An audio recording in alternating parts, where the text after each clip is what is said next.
Merci à vous, docteur Sango, pour cette analyse. L'aide, finalement, instrument géopolitique, c'est ce qu'on peut comprendre derrière cette thématique, en tout cas, cette actualité du côté de la Zambie, qui a rejeté, on rappelle que le Botswana également fait partie de ces États-là qui ont rejeté cette proposition offre américaine. Merci également pour ces éléments, cette précision. Rappeler que la Zambie avait également dans cet accord un apport aussi de près de 300, du moins un peu plus de 300 millions, voilà, de dollars. Merci.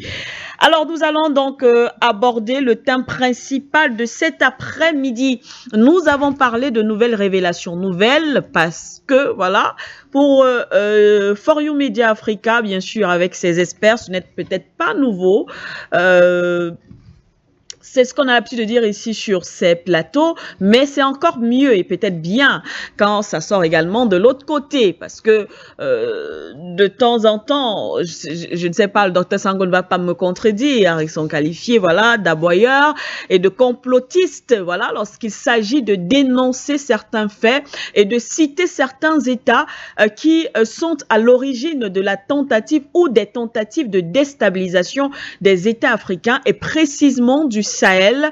Alors, cette fois-ci, nous allons prendre déjà cette sortie du ministre malien Abdoulaye Diop qui a clairement, d'ailleurs ce n'est pas la première fois, il est revenu là-dessus, accusé l'Ukraine de soutenir les groupes rebelles. Ensuite, on va enchaîner toujours avec le concours de la réalisation, avec un autre élément, je crois qui a circulé dans les réseaux sociaux. Vous avez certainement pu avoir ou regarder également cet élément, ce média autour des journalistes et analystes français qui relevait et justement sur la base de conversations, sur la base effectivement de sources ou d'informations tirées des services, on va dire, de renseignement français, des informations qui prouvent justement que la France est impliquée dans les tentatives de déstabilisation. En tout cas, pour ma part, le point d'interrogation reste à la fin. Nos invités, eux, vont se charger d'analyser et de commenter justement cette actualité. Alors, avec Mbok à la technique, on va prendre ces éléments. Ensuite, on revient sur le plateau.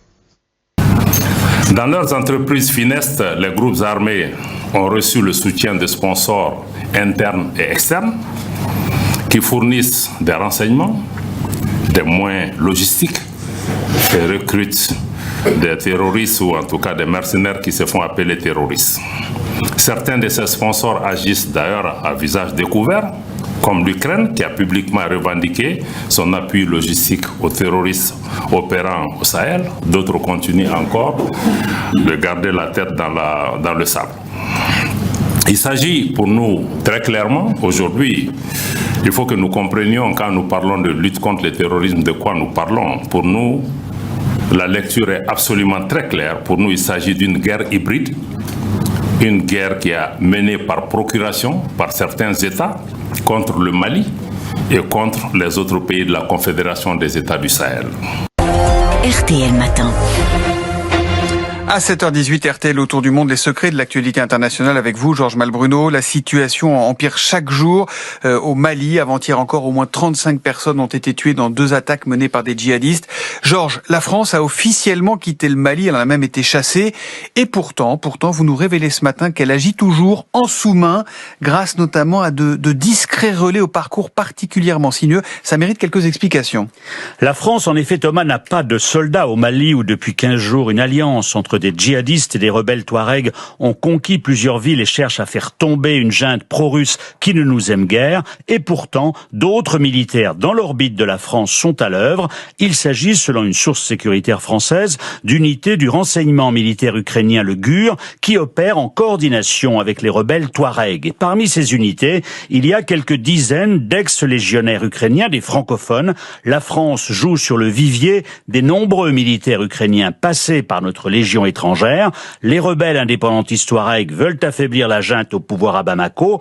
Quant aux Ukrainiens et à nous autres Français, on veut faire mordre la poussière aux supplétifs russes de la junte, les ex de la milice Wagner, renommés l'Afrika Korps, qui ont tout fait pour nous faire partir d'Afrique. C'est un partage d'intérêts, alors que les rebelles touaregs ont une ancienne relation avec les services de renseignement français au Sahel. Bon, c'est pas tout à fait la première fois non plus que les Ukrainiens sont en première ligne dans cette région. En effet, dès le début de l'année dernière, le service de renseignement ukrainien avait proposé aux autorités françaises un plan détaillé pour déloger les juntes de la région du Sahel et faire reculer leur ennemi russe. Des juntes qui, du Niger au Mali, avaient chassé, vous vous en souvenez, les unes après les autres, la France de cette région minée par les djihadistes. Mais à l'époque, Paris n'avait pas donné suite pour des raisons sécuritaires. La France ne voulait pas apparaître, même de manière déguisée. Cette fois, le verrou semble levé. Le paravent ukrainien a l'avantage de nous permettre de ne pas coopérer avec les djihadistes liés à Al-Qaïda, alors qu'en revanche, nos liens avec les Touaregs, qui cherchent l'indépendance de leur région, sont bien connus. Ouais, enfin, quand même, le plus étonnant dans tout ce que vous dites, c'est que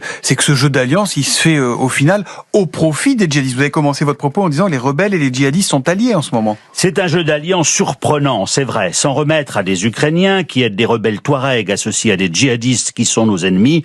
On est dans la froide réalité du terrain. Cela s'appelle hiérarchiser ses ennemis en vue de parvenir à un objectif commun, encore une fois affaiblir les Russes et leurs alliés au Sahel.